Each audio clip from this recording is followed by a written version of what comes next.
بسم الله الرحمن الرحيم. الحمد لله والصلاة والسلام على رسول الله وعلى آله وصحبه ومن والاه. اللهم علمنا ما ينفعنا وانفعنا بما علمتنا وزدنا علما وعملا يا رب العالمين. اللهم أخلص نياتنا وأصلح سرائرنا واجعل بواطننا خيرا من ظواهرنا يا رب العالمين. حياكم الله المشايخ الكرام في هذا اللقاء الذي أسأل الله سبحانه وتعالى أن يوفقني وإياكم فيه لما يحبه ويرضاه. وقبل أن أبدأ في اللقاء أتوجه بالشكر إلى المنظمين لهذا اللقاء في مركز آجور، وفقهم الله جميعا، وأسأل الله أن يكتب أجرهم. وفي الحقيقة أثناء الترتيب والتنسيق طلب مني أو سئلت هل هناك مذكرات توزع، وقلت لا، ليس لي أني لا أستطيع، يعني كتابة المحاضرة مكتوبة بفضل الله، وكذلك قضية البروجيكتور والعرض أيضا ما أحببتها، لأن هذه الأشياء حقيقة أذهبت برونق اللقاءات والمحاضرات، فتجد الشخص متقيد بهذه السبورة، وإذا حصل أي خلل في برنامج الكمبيوتر هذا، يعني المحاضرة كلها إيش، ويضيع الوقت في تصليح هذه الأشياء. بالإضافة إلى أن هذه اللقاء مع مشايخ ومعلمين قرآن، فأنا أحب أن تكون هناك مشاركات يعني تفاعلية، لأن هذا الأمر يهمنا جميعا كمن وفقهم الله سبحانه وتعالى لهذا الطريق، وهو طريق تعليم القرآن الكريم. أما اللقاء فهو موسوم أو عنوانه التربية الذاتية لمعلم القرآن من الناحية العلمية، وأحب أن أقف أولا عند هذا العنوان حتى يتضح ما الذي سيكون بعده من كلام. التربية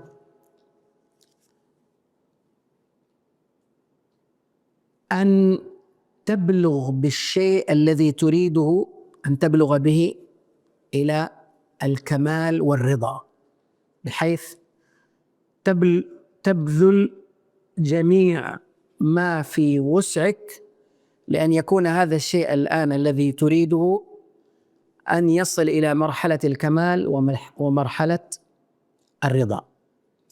وهذا يعني أن التربية تحتاج معاهدة ومداومة ومكابدة وتعب، فالوصول إلى الكمال لا يأتي يعني بسهولة، بل لابد فيه من صعوبات، لابد فيه من مشاق، لابد فيه من تعثر، ستعثر ولكن ستستفيد من هذا التعثر ثم تواصل السير. ستجد ربما بعد مضي وقت أن هناك خلل وخطأ، فماذا ستفعل؟ ستقف؟ لا، ستصلح، ستقيم الماضي، سوف تقوم أيضا الماضي وتقيم سيرك في هذا الشيء الذي تريد أن تصل به إلى مرحلة الكمال وإلى مرحلة الرضا. فإذن التربية هي كلمة سهلة أن تقال تربية، لكن في تطبيقها العملي الواقعي مثل ما ذكرت لكم تحتاج إلى معاهدة ومكابدة ومداومة ومعرفة الأخطاء والتقييم، وإذا تعثرت أستفيد من هذا التعثر وواصل السير. فإذا ممكن أن نلخصها أن التربية المقصود بها البلوغ بالشيء إلى كماله والرضا عنه على وجه العموم، وإلا لن يوجد شيء كامل 100%، لكن محاولة الوصول إلى يعني درجة الكمال. هذه المفردة الأولى. الذاتية المقصود بها أن يربي الإنسان ذاته، يعني هو يقوم على تربية ذاته، لا ينتظر من الآخرين أن يربوه، أو يعني بمعنى أنه لا ينتظر أنه في أغلب حياته أن يكون هناك من يشرف عليه، من يقوم عليه، لا، هو بنفسه يستفيد مما سيذكر، سيستفيد ويبدأ يعني يجتهد على نفسه، يبدأ يشتغل على نفسه، يطور نفسه هو بنفسه بذاته.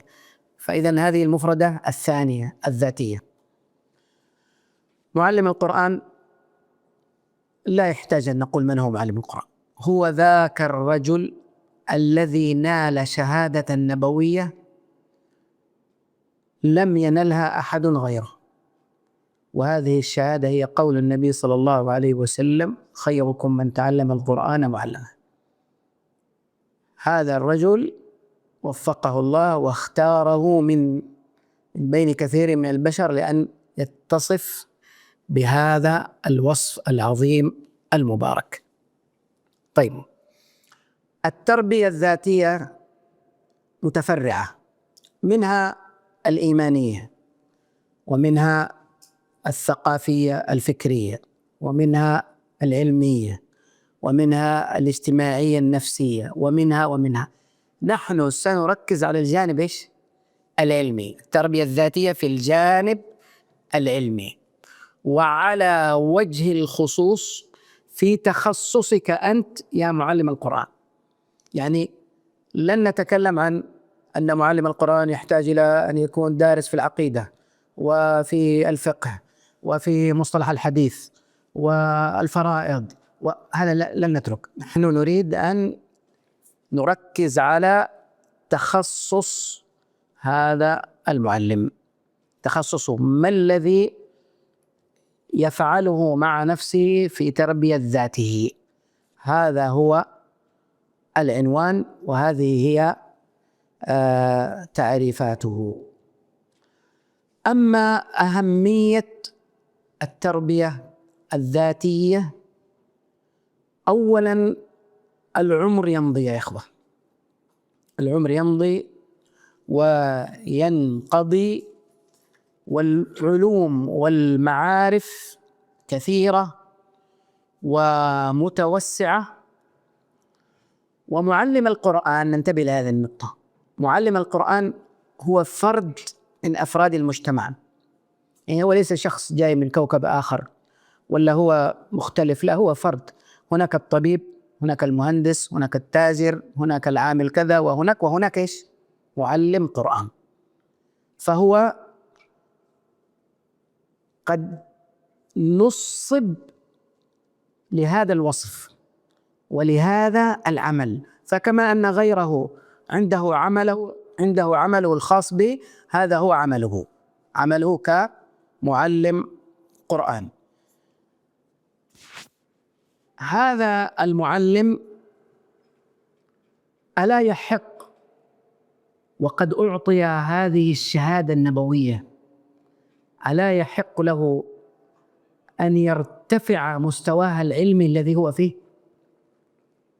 يحق ولا ما يحق؟ يعني الآن الذي يدرس مثلا في كلية الطب وتخرج، بعد ذلك إيش الذي يحصل؟ إذا هو بقي على وضعه السابق، ربما اللجان التي تأتي وتراقب وضعه ربما تسحب منه رخصة الطب، لأنه وقف عند مقدار معين من الدراسة، لم يواكب التغيرات التي تحصل. الأدوية التي كان يصفها قبل 3 سنوات انتهت في السوق، وما عارف إيش الأدوية الآن الجديدة اللي وهكذا. هذا كمثال فقط. المثال الذي تعرفونه الترقي في درجات الدرجات الوظيفية، كيف يمكن أن يحصل؟ من بعض الطرق التي يترقى بها الشخص في وظيفته، إيش يسوي؟ إيش يعمل؟ تفضلوا أجيبهم. يدخل دورات. إيش غيرها؟ يحصل على شهادات. إيش كمان؟ هو بنفسه إيش يسوي؟ لا، غير الطويل، إيش يسوي؟ هو يقدم، يبذل، بحيث أنه أنا عملت كذا، أنا في سيرة الذاتية قدمت وحضرت، وإذن هو إيش؟ في تطور، وإلا سيبقى في يعني درجة واحدة. فإذن أهمية هذا الأمر أن هذا الفرد في المجتمع الناس تنظر إليه على أنه قائم بأمر عظيم. شوف، دعك من نظرة كثير من الناس، لا يزال هذا القرآن عند كثير من عامة المسلمين مكان احترام وتقدير وتبجيل وتعظيم لمن يعني يقوم بهذه المهمة وبهذا العمل الذي هو تدريس القرآن الكريم. معلم القرآن يحمل رسالة عظيمة، لا يحمل رسالة عادية، يحمل كلام الله، يبلغ كلام الله، يعلم الناس كلام الله سبحانه وتعالى الذي هو أفضل الكلام. فإذا لم يعتني بنفسه، من الذي سيعتني به؟ معلم القرآن الذي يجتهد في تحسين نفسه وتطويرها وتقدمها سيكون له شأن. ودائما يا إخوة، دائما حاول في الأمر الذي أنت فيه، أيا كان هذا الأمر، حاول أن تكون رقما قويا، لك وجودك، لك أثر، لا أحد يتجاوزك. مثلا إذا كنت في هذا المركز وحصلت مثلا مسألة لنقول مثلا في التجويد، لا يمكن أنك أنت تكون إيش؟ تهمش ويسألون عن لا، يقول لك عندنا فلان. يعني إيش معنى عندنا فلان؟ هذا معناته أنه إيه؟ متمكن في المادة التي هو فيها، بدليل على أنه لم يستطع أحد أن يتجاوزه، بل كان من ضمن الذين استشيروا وسئلوا وأبدوا مثلا رأيهم أو ما يرونه في هذه المسألة المعينة. وقس على ذلك في جميع شؤون حياتك. أنت مدرس مادة معينة مشهور، هذا المدرس متمكن يعني في مادته. مهم جدا ونحن نطرق هذا الموضوع أن تستحضر مكانتك، وأن الله عز وجل بوأك هذه المكانة العظيمة، وأن غيرك ممن قد حفظ القرآن ولكنه لم ينل شرف التعليم والتدريس، فلا بد أن تستحضر هذه المكانة، أن الله عز وجل أعطاك هذه المكانة، وأن النبي صلى الله عليه وسلم قد أعطاك هذه الشهادة الشريفة المباركة. أيضا من أهمية هذا الموضوع أنه لا يوجد في حياتنا، لا يوجد شخص يقوم علينا وعلى توجيهنا وإرشادنا وطيلة عمرنا. صحيح ولا لا؟ صح ولا لا؟ أجيبوا يا قوم. والدتك التي هي أحن الناس عليك عندها مقدار معين ولا لا؟ وبعدين روح شوف لك إيش؟ شوف حياتك، صح ولا لا؟ تروح تشتغل، تروح تتزوج، بتتحمل مسؤولية، بتعمل، بتكد. طبعا نحن نتكلم عن الأسر المحافظة العامة، يعني التي هي أغلب أحوال أسر الناس، أن الأب يصل إلى مكان معين وقت معين، ثم بعد ذلك الابن إيش؟ يدرس، يشتغل، يبدأ إيش؟ يقولوا إيش؟ يشيل إيش؟ يشيل نفسه، يبدأ يشتغل هو. كذلك معلم القرآن لا ينتظر أنه في واحد دائما يقول له اعمل كذا، افعل كذا، لا اقرأ كذا، لا تعمل كذا. لا، لابد أن يكون هناك جزء كبير جدا من بناء نفسك لابد أن يكون إيش؟ أنت الذي تقوم عليه، أنت الذي تقوم عليه. هذه النقطة الثانية في لقائنا. النقطة الأولى كانت فيما يتعلق في التعريف، النقطة الثانية في أهمية التربية الذاتية لمعلم القرآن الكريم. طيب، ما هي مجالات التربية الذاتية؟ يعني أنت الآن تقول ربوا أنفسكم ذاتيا، طيب إيش هي المجالات؟ أين نعمل؟ أين نضع أرجلنا حتى نبدأ نربي أنفسنا ونعتني بها ونجتهد وغير ذلك؟ أنت معلم إيش؟ معلم إيش يا جماعة؟ قرآن. إذن أول مجال سنتكلم عنه هو إيش؟ القرآن الكريم. لابد أن تحفظ القرآن الكريم. معلم قرآن وغير حافظ للقرآن يعني بين قوسين مش حلوة، تمام؟ هي نقص، لا تبرر، لا تأتي بأي مبرر، لا تقول لي العالم الفلاني مو حافظ والشيخ الفلاني مو حافظ، هذا لا تبرر، مالك منه أنت عليك بنفسك، صح ولا لا؟ أنت معلم قرآن، أول نقطة يجب عليك أن تكون فيها أنك حافظ قرآن. طيب ما هو حافظ القرآن؟ أنا الآن معلم بس مو حافظ قرآن، إيش أسوي؟ أجيبه احفظ القرآن يا إمام. إيش نقول لك يعني؟ احفظ القرآن، ما في مجال. هذه النقطة أنا أطرقها دائما، وأحيانا بعض الأخوة والمشايخ يعني نأخذ ونرد فيها، لكن أنا بعطيك شيء عملي. نحن نحتاج للشيء العملي. تخيل أن الطلاب الذين يأتون يقرؤون عندك يعرفون أنك ما حافظ قرآن، إيش ينطبع في ذهنهم؟ هم يعرفون أنك أنت لا حافظ قرآن، مش إنك حافظ ما هو متقن، لا، ما هو حافظ القرآن أصلا. خلي يعرفون أنك حافظ قرآن بس بينك وبين نفسك مثلا أنك يعني مضيع شوية، ما في مشكلة، لكن هم يعرفون أنك أنت مش حافظ قرآن. إيش الانطباع الذي يأتي عندهم؟ إيش هو؟ تفضل. لا، مو من أفضل ولا غير كفو. من اللي قال مو لازم يحفظ القرآن؟ معناته انه حفظ القرآن مو مهم، والدليل انه شيخنا ما حافظ القرآن، ويروح عند امه وابوه يقول لهم انتوا نفس شغلتنا، استاذنا ما حافظ القرآن، ايش تقول نحفظ القرآن؟ خلاص حفظنا جزئين ثلاثة وانتهى. ترى هذا الذي يحصل، هذه التربية السيئة التي تحصل، هذه شوف اثرها عندما انت تقصر في جانبك، تقصر في ذاتك، ترى ينتقل هذا التقصير الى الاخرين وانت لا تشعر. تمام؟ مثل الامام اللي ما عنده الا جزء عامة، المأمومين ايش يقول لك؟ ايش يقول المأمومين؟ يا اخي شوية طلعنا فوق، صح ولا لا؟ يعني اقرأ. ترى هذه نظرة الناس، لا تتوقعون ان الناس ترى يمكن يسكت يجاملك، لكن من وراك يمكن يعني يتكلم عنك. فأول ما ينبغي أن تعتني به هو حفظ القرآن الكريم، وهذا الحفظ لابد أن يكون متقنا.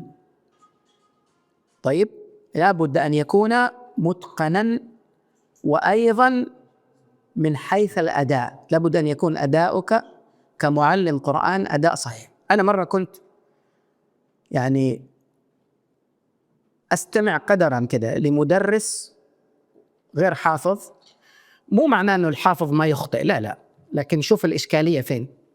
مدرس غير حافظ وعنده حلقة وهو يلقن الموجودين ذواتي أكل، يقرأوا لهم إيش؟ ذواتا أكل. طيب الآن أنا إما أني أسكت، تمام، والجماعة يمشوا في الخطأ ذا، وإما أني أتكلم. طيب لو تكلمت الآن أمام الطلاب إيش بيسووا؟ إيش اللي بيحصل؟ إحراج من المدرس. فقلت له الأستاذ شوي بسرعة أبغاك ضروري كذا، لأنه أبغى أوريه أساس لا يقول لي لا أنا عندي حلقة، قلت له لا ضروري تعال. فكلمته تقرأ الآية خطأ أنت تقرأ، قال أي والله صح جزاك الله خير. وقس على هذا. وسمعت كثير كثير كثير جدا ممن الطالب يقرأ غلط وهو متابع نظر، لكنه إيش؟ لأنه غير حافظ ولا يقرأ دائما، فتمر بعض الأخطاء هذه، الأخطاء الجلية الواضحة، ما هو أخطاء تجويد، أخطاء جلية واضحة تمر، وسببها يعود إيش؟ إلى أن هذا الشخص غير حافظ للقرآن الكريم. ومع الأيام ال5 الأجزاء وال3 الأجزاء اللي حافظها الطالب هذا يتفوق عليه ويزيد 5 و10 و15، ينتقل وهو ما زال في مكانه. طيب هذا أول ما يمكن أن نقول عنه في المجال الأول، القرآن الكريم حفظا أداء متقنا. 2،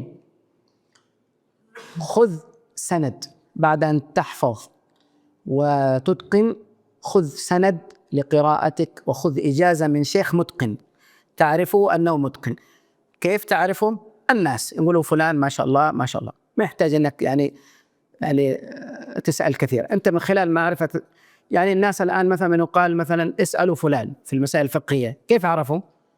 هو انشهر، سئل 2-3 فصارت إجاباته وفتاويه مشق. فكذلك معلم القرآن الذي هو متقن والذي هو يجيز وعنده سند أيضا تذهب إليه وتتتلمذ عليه. طيب ما الذي سيفيدني من قضية أخذ إجازة ولا سند؟ إيش الذي يفيدني؟ أولا هل يشترط أني أخذ سند؟ أقول لك لا يشترط. أهم شيء أن تكون قراءتك إيش؟ صحيحة، هذا لا يشترط. لكن هذا السند وهذه الإجازة أولا يتصل اسمك طيب بالنبي صلى الله عليه وسلم، هذا أول شرف تجده. 2، هذه تزكية لك كمعلم، مثل اللي قالنا أول دورات وشهادات، هذه برضو يكون عندك شيء يثبت على أنك أنت معلم قرآن وأنه عندي سند. 3، تنال شرف التلقي. القرآن لا ينال إلا إيش؟ بالتلقي، وإنك لتلقى القرآن من لدن حكيم. فأنت تنال هذا الشرف أيضا، شرف التلقي، أنك تقرأ وتعرض حفظك والشيخ يصحح لك وغير ذلك.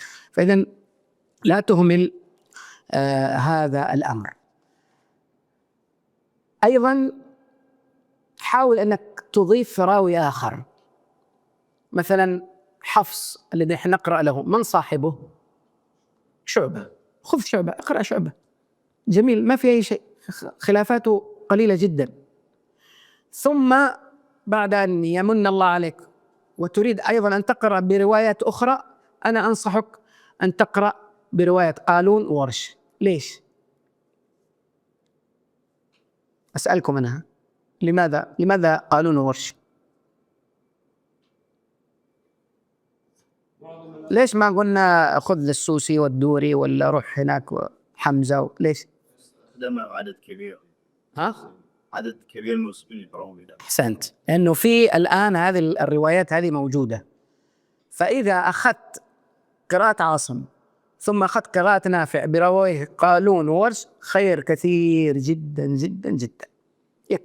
اكتفي بهذا. إذا أنت ما تريد أنك تتخصص بالقراءات وتقرأ بالقراءات كامل، اكتفي بالروايات المشهورة واكتفي بهذا.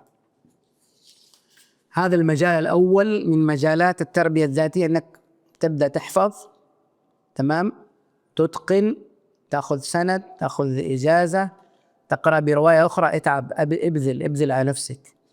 الحياة هذه ما للجادين فقط، تمام، الحياة للجادين ولا يمكن أن تنال الأماكن العالية إلا بإتعاب النفس، تمام. وإذا سمعت عن شيخ بعيد عنك، إياك وإياك يا شيخ، ممكن أقرأ لك عن بعد، ابعد عن رأسك هذه المصيبة.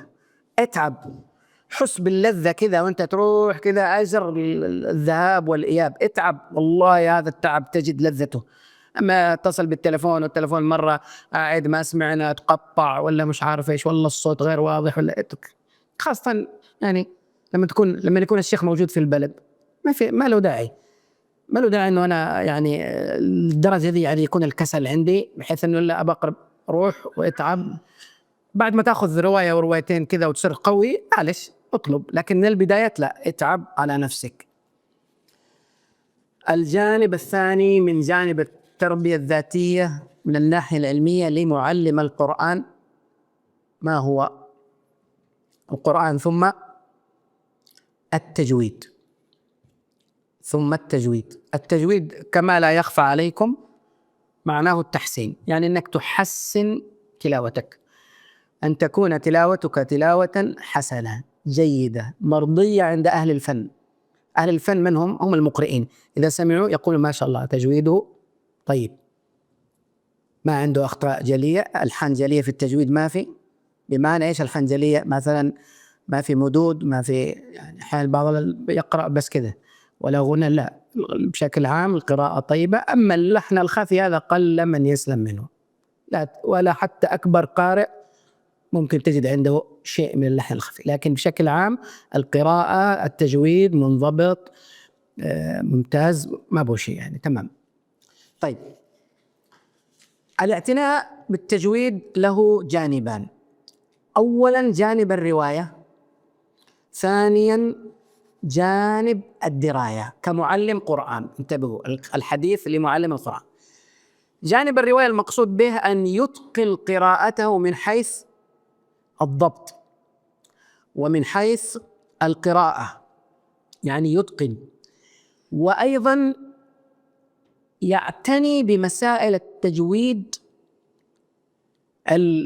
الدقيقة، يعني يعرف موازين الغنن، يعرف موازين المدود، يعرف كيف يؤدي الإخفاء، يعرف كيف يؤدي الإقلاب، تمام.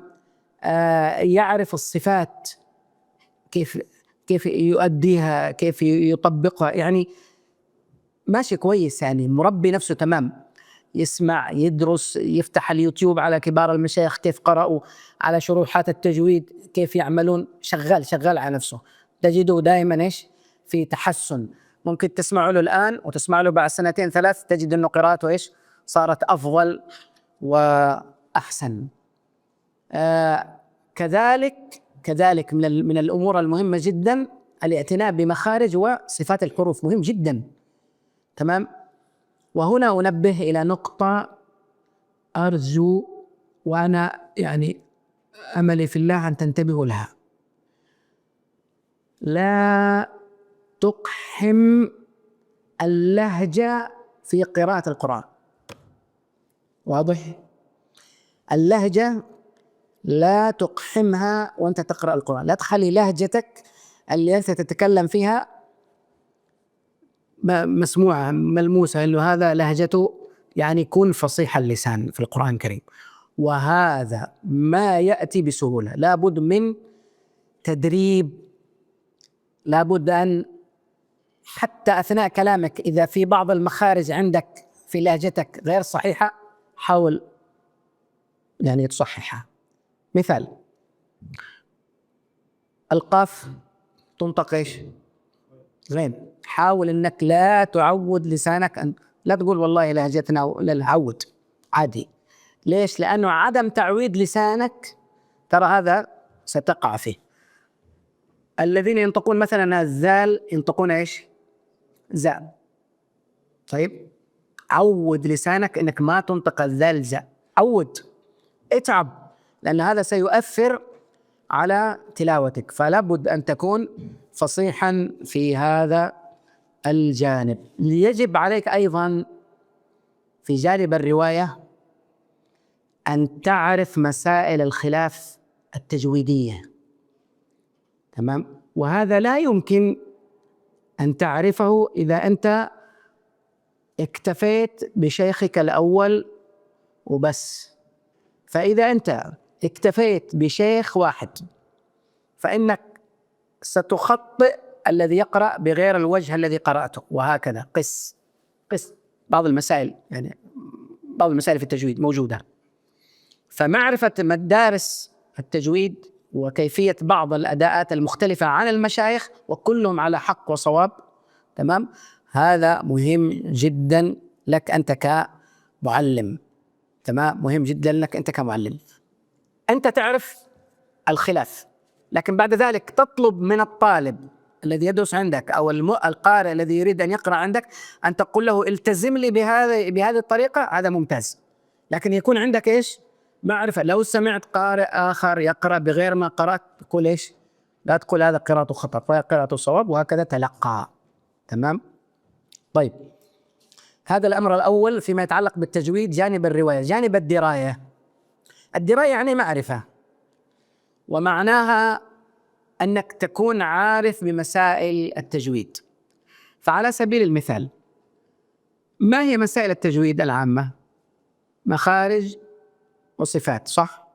أحكام النون الساكنة، أحكام الميم الساكنة، أحكام المدود والقلقلة، الإدغامات. هذه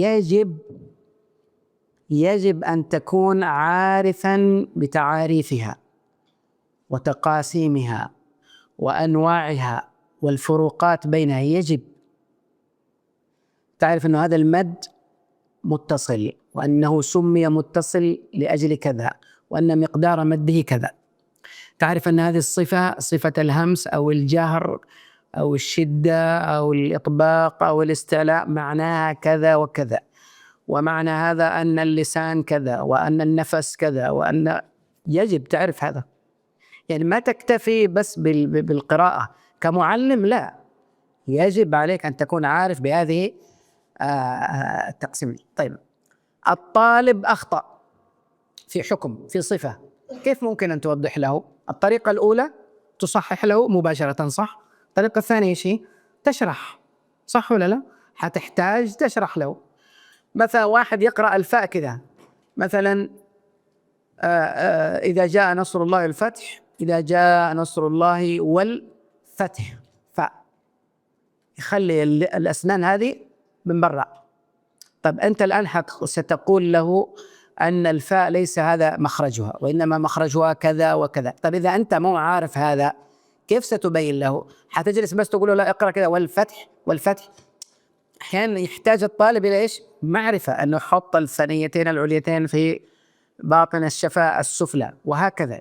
فلا بد أن تكون عارف بالتقاسيم والأنواع لهذه المسائل التجويدية. المد اللازم، إيش هو المد اللازم؟ إيش الفرق بينه وبين المد المتصل؟ إيش الفرق بينه وبين المنفصل؟ المد العارض، المد اللين، وهكذا. مسائل التجويد لابد أن تكون داريا وعارفا بها، مقادير المدود وأسمائها وغير ذلك. إيش معنى القلقلة؟ مثلا بعض الطلاب يا شيخ إيش قلقلة؟ مو فاهم إيش قلقلة، إيش ترد عليه؟ القلقلة أنك تقول الفلق. طيب إيش القلقلة؟ هو يريد يعرف إيش القلقلة هذه، فلا بد تكون أنت عارف إيش معنى القلقلة ومن أين أتت وغير ذلك. طيب، فيما يتعلق بالتجويد، كيف ممكن أن نصل إلى هذه المرحلة؟ ابتداء اشتغل على حفظ الجزرية. حفظ الجزرية حفظا متقنا، وافهمها فهما جيدا، وادرسها، واستمع لمشايخ الإقراء الموثوقين الذين قاموا بتدريسها، مثل شيخنا الدكتور أيمن سويد، الشيخ يحيى الغوثاني، الشيخ صفوت. شروحات الجزرية سواء منها ما كان القديم أو المعاصر، خذ كتاب، وأنصحكم في كتاب اسمه شرح بن يالوشا، رجل تونسي، عالم تونسي قديم نوعا ما، من أفضل شروحات الجزرية هذا الكتاب، والكل فيه خير. إذن حتى أصل إلى مرحلة التجويد رواية ودراية، أعتني ابتداء بمتن الجزرية. تمام، أحفظه وأفهمه وأعرف التقسيمات والصفات المذكورة وإيش صفاتها، وإيش الصفات التي لها ضد والتي ليس لها ضد، والمخارج وما معنى المخارج العامة والخاصة وغير ذلك. طيب، أيضا في مرحلة متقدمة بعد أن تنتهي من هذا، اقرأ في كتب التجويد القديمة، في مصنفات في التجويد قديمة وفيها عبارات مختلفة عن العبارات التي نحن تعودناها. على سبيل المثال هناك كتاب اسمه الرعاية لمكي القيسي، وهناك أيضا كتاب اسمه التحديد في الإتقان والتجويد لأبي عمرو الداني. هذا أبو عمرو الداني من علماء القرآن والقراءات. وهناك كتاب أيضا اسمه الموضح في التجويد لعبد الوهاب القرطبي رحمة الله عليهم جميعا. طيب، لو سألتكم الآن ما هي أول منظومة وضعت في علم التجويد؟ إيش هي؟ تحفة إيش؟ يا راجل لا يسمعوك.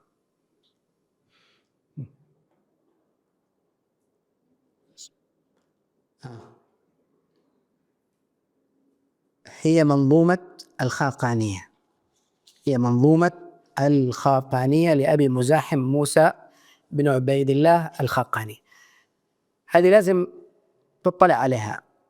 أبياتها جميلة، اشتملت على بعض مسائل أحكام التجويد، واشتملت على بعض الآداب والتزكيات ونصائح لمعلم القرآن، وهي تقريبا في 52 أو 53 بيت، صغيرة جدا. شرحها الداني وشرحها غيره. هذه شوف يعني أمور سهلة ويسيرة، لكن لابد أن تكون على يعني معرفة ودراية بها. يا معلم القرآن، من أهم مباحث التجويد التي ينبغي أن تعتني بها غاية الاعتناء مبحث الوقف والابتداء. مبحث الوقف والابتداء. طيب كيف أبدأ بهذا المبحث؟ أقول لك باب الوقف والابتداء الذي وضعه ابن الجزري في التحفة احفظه وافهمه وادرسه واقرأ شروحاته واقرأ تطبيقاته وحاول تدرب نفسك عليه. الوقف الكافي والتام والحسن، والوقف الأخير اللي هو القبيح. إيش هو القبيح؟ إيش هو الكافي؟ إيش هو التام؟ إيش هو الحسن؟ اشتغل على ذا بس، لا تروح بعيد. ابتداء اشتغل على هذه الأبيات الموجودة في تحفة في منظومة ابن الجزري رحمه الله تعالى. طيب، الوقف والابتداء يحتاج إلى علمين وإلى أمرين مهمين، بجيب لك إياها من الأخير. إذا ما حتشتغل على هذين العلمين ثق تمام الثقة أنك سوف تخطئ كثيرا جدا في الوقف وفي الابتداء، كثيرا جدا جدا. وعشانكم جدا ثالثة، التفسير واللغة العربية. إذا ما تقرأ في التفسير وإيش معاني الآيات ما حتدري وين هذه مربوطة بإيش ولا هذه بإيش ولا مش عارف، ما أنت داري. تخيل أنه إمام بعد قوله سبحانه وتعالى ولا الضالين، إحنا إيش نقول؟ آمين، صح؟ لأعذبنه عذابا شديد. وين هذه؟ هذه في آية في نص قصة، لكن لأنه ما هو داري إيش الآيات هذه مرتبطة بإيش. والله ترى أنا صليت وراه بدأ بهذا. تخيل إمام يقول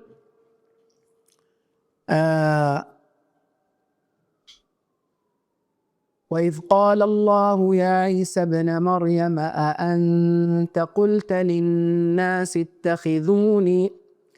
اتخذوني وأمي إلهين من دون الله. إيش رأيك بالابتداء هذا؟ ودك تدخل المحراب وتنتف شعره وتقول له برا. ابتداء مو قبيح.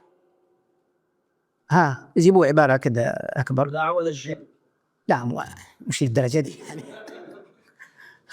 قبيح نيشن كمان بالشن هذه شوف، لأنه ما هو داري. وقس على ذلك، انتبهوا، إذا ما تقرأ في التفسير كثير وتعرف إيش ارتباط الكلمات، إيش ارتباط الآيات، ولا تدرس في اللغة العربية، وأنا ما أقول لك روح تبحر لي في اللغة العربية، اشتغل على الأجرومية فقط بس، واعرف أصول وأمهات النحو فقط، لا تنتقل إلى كتاب آخر، بس على هذه تعرف المبتدأ من الخبر والفعل من الفاعل من المفعول وإيش ارتباط هذه بهذه واسم إن فين وخبر كان فين والأشياء هذه، أساس تعرف كيف تقرأ. ولا لا، ولا بس يعني معلم، أنت معلم خذها لما تروح عند بناية تقول له يا معلم إيش معنى هذا المعلم، وين المعلم إيش معناه؟ معناه هذا هو عارف فين يحط الطوبة صح ولا لا، وفين يدق المسمار، أما البقية ينتظر. فأنت معلم، خليك معلم بجد. فلا بد من هذين الأمرين في الوقف والابتداء. وكانت لي محاضرة قديمة، مو قديمة يعني يمكن 3-4 سنوات، وهي أحكام الوقف والابتداء وتنزيلها على الحلقات القرآنية. أنت معلم، كيف تنزل هذه؟ أنت الآن تعلمت ودرست، كيف تنزل هذه المعلومات على الحلقات القرآنية؟ طيب، إذا قلت أنا أول شيء إيش في موضوع علم الوقف والابتداء؟ أول شيء تشتغل على إيش؟ لا، أول شيء إيش؟ لا، أول شيء الأبيات الموجودة في الجزرية تحفظها، اللي هي فيما يتعلق بوقف الابتداء، تحفظها وتفهم معانيها وتطبيقاتها. 2 تفسير، تقرأ في التفسير. 3 في اللغة العربية. 4 اعتني بالوقوفات الموجودة في المصحف، ومصحف البحرين الآن متميز بفضل الله سبحانه وتعالى بعلامات الوقف الموجودة، وغالبا في الغالب أن علامات علامات الوقف الموجودة في المصحف هذه تقوم على لجان علمية متخصصة. فإذا أنت مرة لا تبغى تقرأ تفسير ولا تبغى تدرس لغة عربية ولا شيء، لو سمحت التزم بإيش؟ التزم بإيش؟ بالوقوفات الموجودة اللي أمامها، لا تفلسف، لا تدور لي وقوفات من راسك وبعدين لما نيجي ينتقدوك إنه وقفك ما هو كويس ومنفرين. عندنا كده إحنا مشكلة، لما الواحد يجي ينبهنا على أخطاء نقول منفرين. طيب، هذا ما يتعلق بالمجال الثاني في البناء الذاتي من الناحية العلمية لمعلم القرآن. الجانب الأول القرآن، الجانب الثاني التجويد، الجانب الثالث وهو مهم جدا ما يتعلق بعلوم القرآن الكريم. القرآن الكريم العلوم المتعلقة به على نوعين. هناك علوم لها تعلق مباشر بالقرآن الكريم، ونستطيع أن نقول هي خاصة بالقرآن الكريم، وهناك علوم أخذت من القرآن الكريم تستفيد من القرآن الكريم، لكن هي ما نقول أنها منفصلة تأخذ من القرآن، لكن هناك علوم ما لها إلا القرآن الكريم. مثلا التجويد الآن ذكرت لكم خاص بإيش؟ بالقرآن. يعني لو جاء واحد يبغى يدرس الفقه ويقول قال الإمام الشافعي نقول له خف علينا شوية، صح؟ هذا ما هو قرآن كريم. ولا تتكلم مع الناس وتروح تمد وتجيب الغنن، لا، هذا العلم الأداء، هذا النطق متعلق بالقرآن الكريم، تمام؟ ليس له مجال آخر، هذا خاص بالقرآن الكريم. طيب، ما الذي أقرأه في علوم القرآن الكريم؟ وسأقول لكم في الأخير إيش الذي نقرأه من الكتب إن شاء الله. اقرأ في تاريخ القرآن الكريم. إيش أقرأ في تاريخ القرآن الكريم؟ الوحي. هذه الكلمة في القرآن كم مرت علينا؟ الوحي، أوحينا، أوحي، يوحي، نوحي، يوحى، كم؟ إيش معنى الوحي؟ إيش أنواع الوحي؟ إيش تعريفات الوحي؟ كم أقسام الوحي؟ كيف كان ينزل الوحي على النبي عليه الصلاة والسلام؟ يعني القرآن نزل بالوحي، أنت مو فاهم كيف نزل القرآن؟ يعني أنت قاعد درس شيء أنت ما عارف كيف نزل، مشكلة هذه. تمام. جمع القرآن الكريم، القرآن ما كان مجموع، صح ولا لا؟ في البداية ما كان مجموع. جمع القرآن الكريم، كيف بدأ الجمع؟ كيف حصل الجمع؟ من بدأ بالجمع؟ هل كان مجموع في عهد النبي عليه الصلاة والسلام أو غير مجموع؟ طيب من بدأ بالجمع؟ طيب إيش الفرق بين الجمع اللي في عهد النبي عليه الصلاة والسلام والذي في عهد أبي بكر وعمر؟ هذه أشياء مهم جدا أنك تكون أنت عارف. أنت قاعد تدرس كتاب أنت مو عارف كيف أنزل ولا عارف كيف جمع، مشكلة هذه مشكلة، هذا نقص، خلل واضح. تقرأ في هذا الجانب. تمام. القراءات كيف انتشرت القراءات؟ كيف إيش هي القراءات؟ تمام. مرة احنا كنا جالسين في مجلس والله، ويعني أنا مو أقول عيب لكنه مو تخصصه، فكان يقول يعني النبي عليه الصلاة والسلام هو قرأ كذا برواية ورش كذا كاملة من الأخير من الأول للأخير، وبعدين قرأ برواية كذا. إيش رأيكم أنتم بالسؤال هذا؟ إيش رأيكم بالسؤال هذا؟ أنا أسألكم إيش رأيكم بالسؤال هذا؟ نحن من اللي ورش ولا النبي قبل؟ نحن من قبل. السؤال كله غلط، السؤال كله مضروب. طيب كيف صارت رواية ورش ورواية قالون وشعبة وحافص؟ أنت ما جاء سؤال في بالك كذا؟ ليش ما نقول نقرأ بقراءة النبي عليه الصلاة والسلام؟ ليش نقول رواية حفص عن عاصم ليش ما جاء السؤال هذا في بالك؟ طيب إيش معنى إيش إلا أصبحت هذه الرواية مشهورة برواية حفص؟ ليش نسبت إلى حفص مثلا؟ يعني هذه الأشياء مهمة جدا أنك تكون على يعني علم ومعرفة بها. أيضا تقرأ في كتب تراجم القراء، وهناك كتاب اسمه غاية النهاية لابن الجزري، هذا لو تشتريه اشتريه والله بقدر ما اشتريه. شوف كيف الجماعة تعبوا. تقرأ فلان رحل إلى فلان لأجل أن يقرأ ختمة، فلان جلس على يد فلان قرأ 40 ختمة، فلان 70 ختمة، فلان ذهب لأجل شيء عجيب، رحلة سفر. هذه تشحد هذه تخليك تستحي تقول أقرأ أونلاين. ترى والله لما تسمع ناس في الأمطار وفي السفر وغابات قطعوها وبحار ركبوها وأنت مستهون على نفسك تروح تقرأ ختمة بينك وبين الشيخ 5 كيلو، ثقلتك مين ثقلتك؟ المهم اللي هي طبعا هذه العبارات كذا، لا أنا أشوفكم يعني كذا شادين فنبغى نشوف ابتساماتكم وأسنانكم الجميلة خاصة أبو جاسم.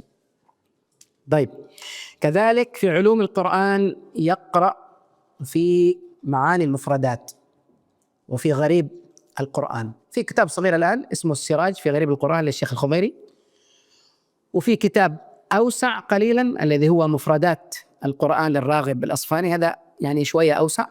وفي في كتاب اسمه تحفة الأريب بما في القرآن من الغريب لأبي حيان الأندلسي، أنا أنصحكم تطبعوه وموجود في النت وتقرؤون شرح شيخنا الشيخ محمد الشنقيطي عليه، لأنه فيه يعني إضافات جميلة جدا من حيث اللغة من حيث الشعر من حيث الأدب، مرة ممتاز. اسمه تحفة الأريب لأبي حيان الأندلسي. طيب في علوم القرآن أيضا نقرأ في علم مهم جدا وهو علم التفسير، وأنصحكم بقراءة كتاب المختصر في التفسير. شوف اسمه المختصر في التفسير لكن والله كتاب مرة ممتاز وفيه معلومات جميلة جدا. ميزة هذا الكتاب أنه مر على آيات القرآن آية آية، والمفردات التي قد تكون غير واضحة يعني يبينها. تمام. مثلا فإذا نفخ في الصور إيش معنى الصور؟ رابية، إيش معنى رابية؟ زي كذا. المنفوش إيش معنى المنفوش؟ فكتاب المختصر في التفسير هو مجلد واحد، وداوم القراءة عليه، داوم القراءة عليه ستجد خيرا كثيرا. من علوم القرآن أيضا التي ينبغي أن نقرأ فيها أسباب النزول. أنتم تعرفون أن القرآن الكريم هناك آيات نزلت وهي أغلب الآيات نزلت ابتداء، نزل بها جبريل على النبي عليه الصلاة والسلام. وهناك آيات نزلت بسبب مثلا قصة حصلت، سئل النبي عليه الصلاة والسلام، حادثة حصلت فنزل القرآن بشأنها. هذا النوع يسأل النبي عليه الصلاة والسلام، قصة حصلت، حادثة حصلت، هذا الذي هو يدرس في باب إيش؟ علم النزول، أسباب النزول. هذا أسباب النزول يفيدك جدا جدا في إيش؟ أنت لما تعرف أنه هذه الآية نزلت بسبب كذا وكذا، إيش يفيدك هذا؟ في إيش؟ تثبيت الحفظ، تفسير، فهم القرآن، في التدبر. أنا أدعوكم الآن، أدعوكم ولن أخبركم، وهذه الآن جاءت، أدعوكم لأن تقرأوا سبب النزول في آيات الصيام التي هي وإذا سألك عبادي عني فإني قريب أجيب دعوة الداعي. الآيات التي قبلها يا أيها الذين آمنوا كتب عليكم الصيام كما كتب على الذين من قبلكم، والآيات التي أحل لكم ليلة الصيام الرفث إلى نسائكم هن لباس لكم وأنتم لباس. أدعوكم لقراءة أسباب نزولها، وستجدون شيئا معقول، شيء عجيب، حتتغير نظرتك وأنت تقرأ القرآن مرة ثانية عندما تصل إلى هذا. شوف كيف رحمة الله سبحانه وتعالى بالمسلمين، كيف كان الصيام ابتداء، وش اللي كان ممنوع عنهم ثم أحل لهم في ليلة الصيام، شيء عجيب. وكيف طيب هذا كيف أحل؟ معناته أنه إيش كان؟ لما يقول لك أحل معناته أنه كان إيش؟ محرم. طيب كيف أحل؟ اقرأ في سبب النزول في هذه الآيات يعني هذه يعني كشيء ممكن تستشعر بذلك أهمية القراءة في أسباب النزول المكي والمدني. الآن كل المصاحف تجد هذه آية مكية، ولا قصدي سورة مكية ومدنية. طيب لو جاك طالب قال لك شيخ سورة البقرة هذه مدنية، إيش هي مدنية؟ إيش معنى مدنية؟ وإذا أنت ما أنت عارف المدني من المكي إيش ترد عليه؟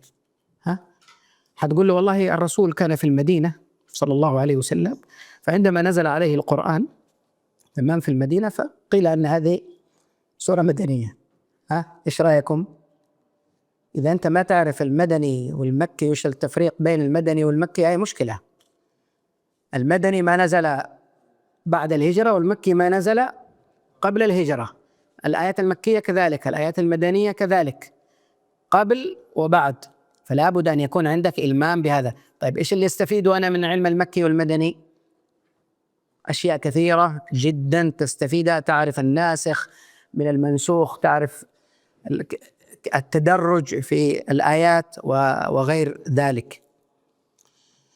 طيب رسم القرآن الكريم، مرة سئلت، كنت في دورة في خارج البحرين وسئلت هذا السؤال، يا شيخ هل هذا القرآن المكتوب بين يدينا بهذه الطريقة الآن، هل هذا هو الذي كتب في أيام الرسول صلى الله عليه وسلم؟ يعني هذا الآن أنت لو فتحت المصحف الآن وشفت الكتابة هذه، هكذا سئلت، هل هذه الكتابة هي التي وجدت في عهد الرسول صلى الله عليه وسلم؟ يعني هل كتب كذا بالشكل هذا بهذا الشكل؟ انتبه، لا تستعجل، لا تستعجل. طيب هذا تحتاج إلى دراسة ومعرفة كيف وصلنا إلى هذه. طيب هذه الأرقام 1 2 3 الموجودة في القرآن هل كانت موجودة ولا تطورت؟ طيب كيف كانوا يعدوا؟ هذا اللي يسموه علم عد الآية. طيب هذه فتحة كسرة ضمة ضمتين، هل كان هذا موجود في عهد الرسول عليه الصلاة والسلام؟ طيب كيف صار موجود؟ طيب إيش الداعي لوجوده؟ هذا علم الرسم، علم رسم القرآن، كتابة القرآن، علم ضبط القرآن الكريم، هذا لابد يكون عندك إلمام فيه.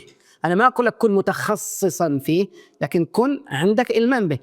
لو جاك طالب قال لك شيخ أنا أشوف بعض التنوين ضمتين مع بعض، يعني واو صغيرة وواو صغيرة، وأشوف أحيانا واو صغيرة وواو مقلوبة، تقول له يبدو لي أنهم أخطأوا. لا، هذه لها حكمة، ليش وضعت هذه ضمتين كذا مع بعض والثانية في مكان ثاني وضعوا ضمة واو صغيرة كذا واو مقلوبة؟ طيب الفتحتين أحيانا نجد الفتحتين متساويتين صح، وأحيانا نجد فتحة وذيك الثانية شوية بعيدة عنها. طيب ليش؟ لابد أن يكون عندك خلفية في علم ضبط القرآن الكريم وكيف وصلنا إلى هذا. إذن هذه علوم القرآن التي لها تعلق مباشر بالقرآن الكريم لابد أن يكون عندك إلمام بها. تقول لي إيش أقرأ؟ أقول لك اصبر إن شاء الله. اكتفيتوا؟ نزود؟ زود؟ أكيد لازم أخلص المحاضرة. طيب باقي معنا في المجال المهم جدا وكنت أشرت إليه لكن مهم جدا أن تعتني به، وهو اللغة العربية. اللغة العربية شعار يا إخوة، وهي شعيرة من شعائر الدين، ومما يؤسف له أن يعني ابتعادنا كثيرا جدا عن هذه اللغة، ولا يمكن أن تتذوق وأن تجد حلاوة للقرآن الكريم ولما تتلوه وأنت جاهل يعني بهذه اللغة. الكلمات، تخيل فرحتك وأنت تعرف أن هذه الكلمة معناها كذا. سبحان الله، هذه الكلمة نفسها جاءت في سياق آخر بمعنى مختلف. تمام؟ كيف؟ هكذا اللغة، هناك معنى خاص وهناك معنى مشترك عام. عندما تكون دراستك للغة العربية تجد يعني تذوقا لكلام الله سبحانه وتعالى، تعرف التراكيب، تراكيب الكلام. تمام؟ تعرف هذا القول من قاله، قال من، قيل من، تعرف هذه التراكيب. فلا بد من الاعتناء بدراسة اللغة العربية. وكما قلت لكم اتعب على نفسك بدراسة الأجرومية، خذ شروح ميسرة ثم شروح نوعا ما متوسعة. تريد تكون معلم قرآن وقبل ذلك تريد تبني نفسك البناء الصحيح، لابد أن تعتني باللغة العربية. كثير من الإخوة يقول لك نبغى ندرس قراءات. ترى القراءات ما هي سهلة. القراءات إذا ما عندك لغة عربية حتتورط وتقول إيش اللي ورطنا فيه. ولذلك تجد بعض الإخوة يتحمس في البداية يحفظ المئة البيت الأولى، صح؟ لأنه فيها كذا أبيات جميلة عن قارئ القرآن وكذا. بعدين لما يدخل شوية في الهمزات ويدخل شوية إيش التسهيل ده وإيش الإبدال وإيش مرة الإدغامات هذه وحمزة وهشام، يبدأ هنا إيش يقول يكفينا حفص. تمام؟ أنه هو دخل نفسه في بحر، البحر ده يحتاج لك تكون معاك أدوات ولا لا؟ فالقراءات القرآن الكريم لابد لها من لغة عربية. طيب أخواني، ما هي عوائق التربية الذاتية؟ هذا الجواب عندكم وأنا أريد أستفيد منكم. ليش معلم القرآن ما هو راضي يبني نفسه، ما هو راضي يتقدم؟ درس القرآن قبل 15 سنة ولا 20 سنة وربما حفظ القرآن لكنه ما هو راضي يتقدم. يعني هو ذاك نفسه أحمد ولا علي ولا عبد الله، هو نفسه، جزاه الله خير، ما ننكر عليه. لكن في غيره مدرسين ما شاء الله تلقوا ودرسوا وأخذوا إجازات وأسانيد وتحسنوا وصاروا مدرسين ويقيمون دورات وغير ذلك. في نظركم، بس أنا أرجو أنه يعني ارفع يدك على أساس أعرف من فين جاء الجواب، وإن كان ما عندنا جوائز وأجركم على الله سبحانه وتعالى، بس عندنا هذا شاهي وكذا بس بدون سكر. أنا ما شربت القهوة هذه. فتريد تتقن، اتعب يا أخي. والله مثل واحد عنده مزرعة، كيف تبغى تثمر؟ هتقعد تقول يا رب طلع الزرع، يا رب طلع المرة هذه، ها؟ طيب يا رب وبعدين إيش سوي؟ بعد يا رب هذه إيش؟ أخي روح احرث، روح جيب ماء، روح ضبط أمورك، صح ولا لا؟ حط البذر، حط كذا. تبغى تتقن، اتعب، احضر حلقات، شارك، ادخل في التطبيقات. هذا تطبيق ترتيل المراجعة وشد على نفسك. وإذا وجدت شيخ يعطيك على راسك روح بوس رجله، مو تروح تسوي لي فيها إيه منفر. أنا يبغى لك الخير ويش ينفع منك أنت؟ يشد عليك لمصلحتك، لمصلحته هو إيه؟ ما عنده أي شيء مصلحة. ولن تحفظ القرآن إذا وجدت واحد كذا يعني لا ما شاء الله بارك الله فيك، وأنت يشوف عندك 15 غلط وبارك الله فيك، يلا بارك الله فيك، شو نسوي لك أنت وأنت مصدق؟ انتبه، خذ الموضوع بجد. تريد معلم قرآن حافظ متقن، اتعب، خذ الموضوع بجد. النقطة الثالثة مثل ما قال الأخ ما نبغى نكرر، الانشغال بغير تخصصه. هو معلم قرآن وراح 90% ولا 80% من وقته في أشياء ثانية، يبغى يكون مبرمج ويبغى يكون محاسب ويبغى يكون مهندس ويبغى يكون في الدورات الشخصية والتعليم الشخصي والمدري ايش ومش عارف ايش، هذه التنمية الذاتية مدري ايش ومش عارف ايش ومدري ايش ومدرس لغة إنجليزية، والتخصص اللي هو فيه مضيعه، ما يصلح. من النقاط المهمة التشبع والشعور إنه مكتفي، أنا درست عند الشيخ الفلاني وقرأت عنده وخلص، لا حد يجي يقول لي ولا حد. هذا الشعور إنك أنت مكتفي، هذا معناته إنك ناقص. وإلا العلم دائما مستمر، لابد تتقدم. تمام؟ لمن شاء منكم أن يتقدم أو يوقف مكانه، أو إيش يتأخر. أنت يا تمشي يا ترجع، ما في الوسط، يا تتقدم. ولذلك شوف مثلا إحنا كلنا درسنا صح في المدارس، في ناس إيش في الدراسة متحسنين متقدمين، خلصوا الثانوية الجامعة وماجستير ودكتوراه وصاروا ومننا دون ذلك. هذه خذها كمثال. معلم القرآن نفسه إذا ما يقدم يتحسن سيبقى مكانه. الاستعجال من عوائق التربية الذاتية للشخص، أنه مستعجل، يبغى كل شيء بسرعة بسرعة بسرعة بسرعة. تمام؟ يبغى رواية يأخذ سند ب3 أيام كذا بسرعة، يا شيخ يلا بسرعة. يا أخي طيب اصبر، ترى في فرق بين أنك تروح تسرد مراجعة وفرق بين أنك إيش تريد سند. اصبر، في ناس يأخذون السند هذا بشهرين ب3، وفي ناس بسنتين، المتقنين نتكلم إحنا. تمام؟ أما اللي هو مبتدئ ده شوية يبغى له مدة. وبعض المشايخ ترى انتبهوا يتعمد إنه يأخرك، يبغى يشوفك أنت جاد ولا همبقيقي. تعرفوا همبقيقي؟ هي عكس إيش؟ عكس كلمة جاد بالسياق. أنت ما يحتاج أنك تفهم المعنى الحرفي لكلمة همبقيقي، معناته أنه غير جاد. فذاك يقول لك خلاص اكتفي ب5 آيات هذه. يا شيخ خلاص اكتفي، خلاص تقول لي حاضر، صح ولا لا؟ هو يبغى يشوفك بتجي تستمر ولا. لكن ثق تمام الثقة أن هذا الشيخ لو رآك مستمر وحرص هو الذي بيناديك.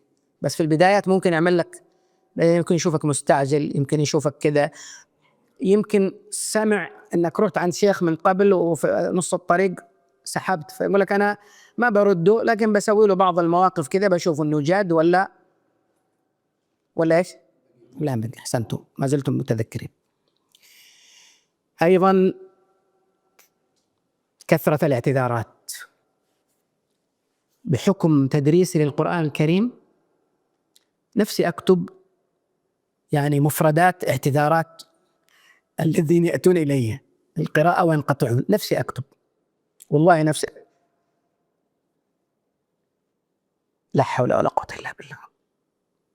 الشيخ عندي بناء، طيب أنت بناء يعني بتبني بيت ولا بتأسس بيت؟ يعني تبغى تحسسني إنك 24 ساعة وإنك أنت يعني تبني؟ أقول له يعني إيش؟ يعني ممكن انقطع أبرك الساعة تروح. إذا أنت ما أنت معتني بنفسك أنا حأعتني فيك. إيش رأيكم، صح ولا لا؟ روح. بس إذا جيت بترجع بيني وبينك بعد المشرقين، لأني أعطيتك فرصة وأنت اللي جبت لي أعذار. يا شيخ والله إني أنا مدرس وكان عندنا اليوم لقاء بأولياء الأمور وما استطعت أني مدري إيه مش عارف إيش. يا حبيبي أولياء الأمور هي ساعة ساعتين، وأنا أقول لك تعال في الأسبوع، تعال اقرأ ربع ساعة يعني دحين. فأنا إيش سويت؟ هذا الأخ اللي قال لي كذا قلت له أنت أهم شيء مقتنع بذا العذر؟ قال لي والله ما أنا مقتنع، وأنا أعدك أني أنضبط. وفعلا أنضبط. أعذار غريبة عجيبة، أشياء ما وقس. وأنا متأكد أنه هو في قرارة نفسه غير في شيء أعذار ترى قاهرة، هذه نحن ما نتكلم عنها، لكن هذه الأعذار، يا شيخ والله انشغلت، والله يا شيخ مش عارف، والله يا شيخ والله يا شيخ مرض. طيب مرض، تعافيت، ارجع. آثار المرض يا شيخ يعني أشياء كثيرة للأسف. أرجع يعني وأقول أن هذا يعود إلى توفيق الله، وأنه لو هذا الشخص والله قلبه نظيف وأنه يريد الله، يريد الصدق، والله أن الله عز وجل يوفقه ويذلل له الصعب. أيضا عدم الإخلاص والصدق، عدم الإخلاص والصدق في هذه المهمة التي هو فيها. حدثني شيخي الشيخ عبد الله الجار الله عن بعض مشايخه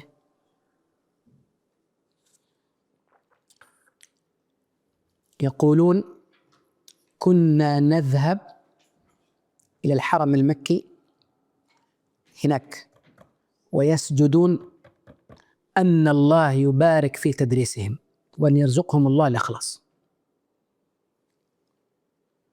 من هؤلاء المشايخ بعض أئمة الحرمين. يمكن أنتم ما تعرفوا المشايخ هذا، صح؟ وأنا كمان معكم يمكن ما نعرفهم، صح؟ مأجورين ولا غير مأجورين؟ تخيل الآن اللي يستمع للإمام الفلاني في الحرم، كم اللي يستمعوا له في العالم؟ رد واغلط. وهذاك نايم في قبره والأجر شغال إنه علم هذا الإمام. أخلص، صدق في هذه المهمة اللي هو فيها، صدق فيها. الدنيا رايحة، وظيفتك ذي بتخلص. أنا أخاطب نفسي والله، حتى اللي في المقابر ترى كان عندهم أشغال، صح ولا لا؟ ما في واحد قال لك فضيت خلاص أنا الآن فاضي، إلا أن يكون جيوبه فاضية. أما واقع الحياة ما في، الكل مشغول، صح ولا لا؟ الكل مشغول. لكن في ناس وفقهم الله أن في بعض أوقاتهم يشتغلون بهذا. عندما سمع عبد الله بن حبيب أبو عبد الرحمن السلمي جلس في تدريس القرآن 40 سنة، فعندما سئل قال: الذي أقعدني هو قول النبي صلى الله عليه وسلم: خيركم من تعلم القرآن وعلمه. هذا الذي أقعدني 40 سنة ويدرس. فهذه المعاني من الصدق والإخلاص إذا فقدت لا تنتظر من الشخص أن يعني يبذل نفسه أو يطور نفسه. من الإشكاليات أيضا مقارنة وظيفتك بوظيفات الآخرين.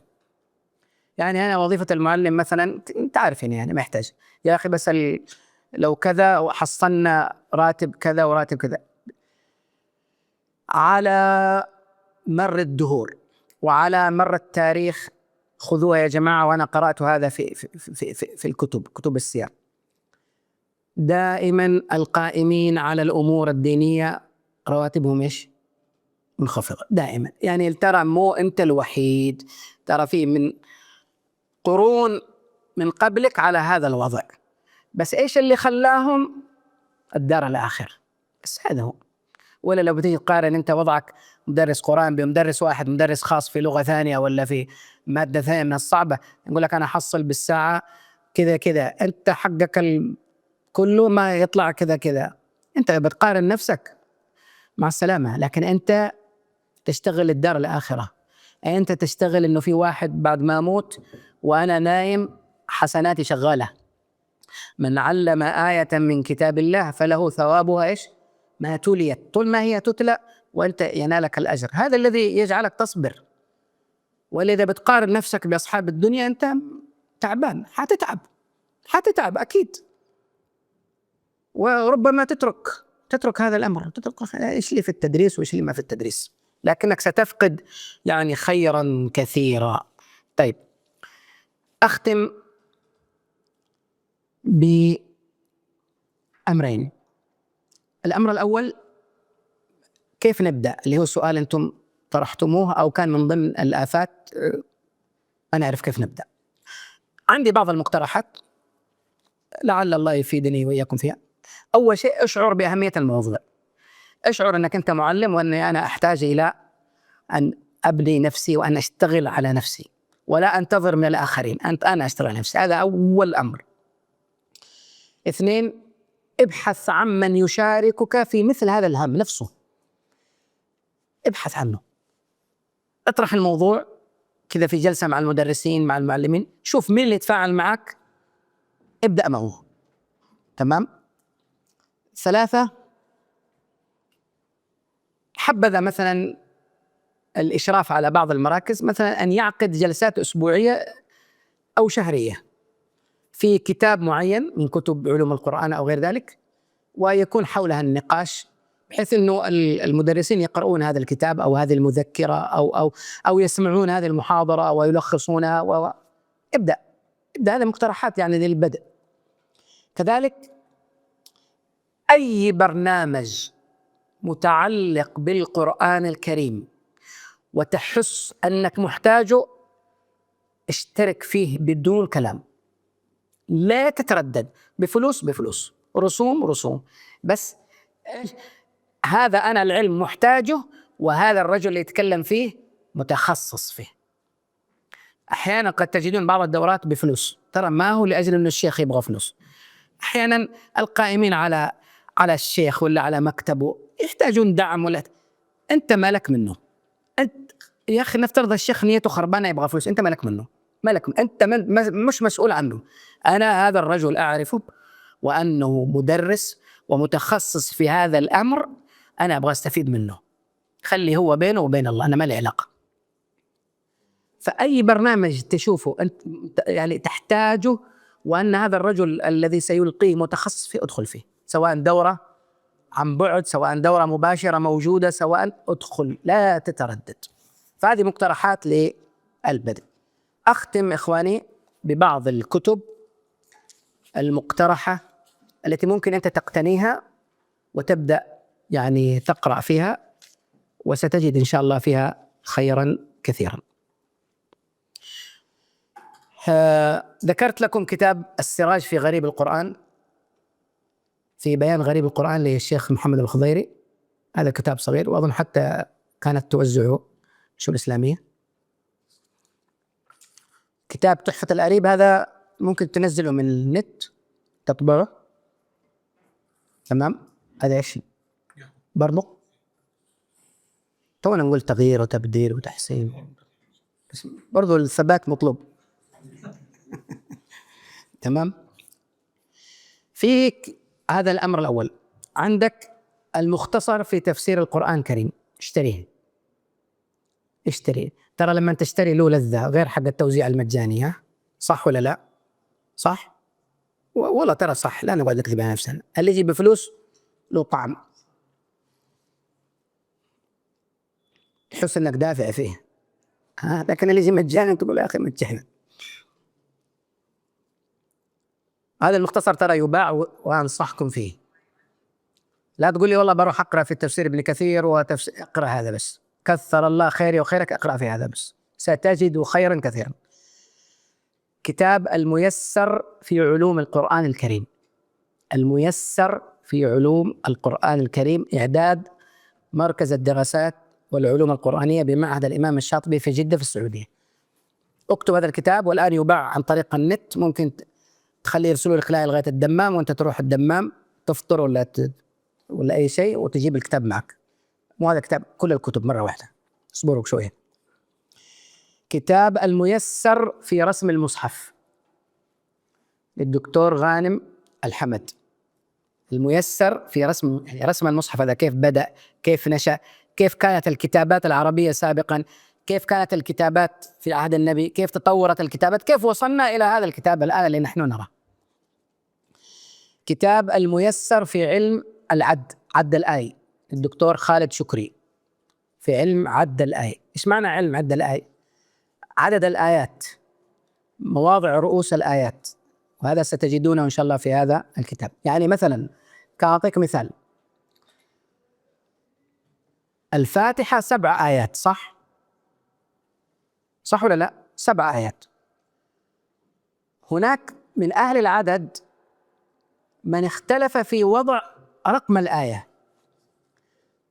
فمثلا لو قلنا الحمد لله رب العالمين 1، الرحمن الرحيم، مالك يوم الدين، إياك نعبد وإياك نستعين، اهدنا الصراط المستقيم، صراط الذين أنعمت عليهم غير المغضوب عليهم ولا الضالين. هذه كم هذه؟ 6. وين السابعة؟ ها؟ أيوة، الذين عدوا البسملة حسبوا البسملة آية. طب اللي ما عدوا الآية البسملة آية، ما هي آية؟ ها، صراط الذين أنعمت عليهم. هنا قالوا هذه هنا رأس آية. وكثير من الآيات في القرآن الكريم بهذا الشكل. عندنا رأس آية الكوفيين، عند غيرنا قد لا يكون رأس آية. قل هو الله أحد آية، صح؟ الله الصمد 2، لم يلد ولم يولد كم؟ 3، ولم يكن له كفوا أحد 4. طيب في ناس عدوها 5، كيف؟ لم يلد آية ولم يولد آية. طيب سورة الكرسي، قالت سورة الكرسي، آية الكرسي، لأنه هذا الرجال أنا ما أعرفه بس من أول يبتسم لي، فشكله يعني معجب فيا ولا إيش ما أدري أنا. ما شاء الله من بداية الدرس وهو يبتسم، ودائما يعني والله من زيد. شوف التخريجات للأصحاب. ها، آية الكرسي 2. الله، أنا أقول لك آية الكرسي في بعض العد لأهل العدن 2. كيف ذي؟ هي آية واحدة، الله لا إله إلا هو الحي القيوم، تنتهي وهو العلي العظيم. لا، يقول لك لا، هذا عندي 2. الله لا إله إلا هو الحي القيوم، هذا عنده رأس آية 1. بعدين من عند لا تأخذه سنة ولا نوم إلى الأخير، هذه آية ثانية. كذلك يبين الله لكم الآيات لعلكم تتفكرون، هذا رأس آية عندنا ولا لا؟ عند غيرنا لعلكم تتفكرون في الدنيا والآخرة، هنا رأس الآية.